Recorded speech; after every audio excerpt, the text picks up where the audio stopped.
सगळ्या बांधवांनी सांगितलं होतं की शिवजयंतीसाठी यायचं. त्यांचे फोन पण सुरू आहेत. आपल्या त्रिशूळ पाटलांचाही फोन सुरू होता की पटेल आपल्याला शिवजयंतीला जायचंय, परंतु आम्ही आज इकडं शिवजयंतीसाठी हिंगोलीला असल्यामुळं माय बाप्पा येता नाही आलं. नाराज होऊ नका. दुसऱ्या वेळेस येऊन तुमचा सगळ्यांचा आशीर्वाद घेईन. तुम्हाला सगळ्यांना दुसऱ्या वेळेस शुभेच्छा देईन. मी आपल्या समाजाच्या लेकराबाळाच्या कल्याणासाठी रात्र लढत राहणारे, झटत राहणारे हे सांगण्याचं कारण एवढंच आहे की कधी काही माझ्याकडून सप्ताहासाठी किंवा लग्नासाठी येणं झालं नाही तर माझा मायबाप समाज नाराज होत जाऊ नका.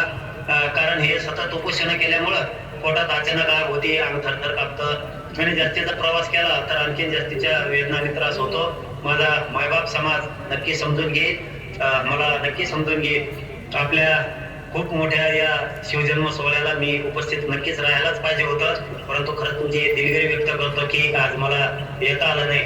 खूप भव्यदिव्य जयंती साजरी तुम्ही किनवटचे सगळे बांधव मिळून करताय. तुमचं खूप मनापासून कौतुक आणि तुम्हाला सगळ्यांना खूप खूप शुभेच्छा देतो.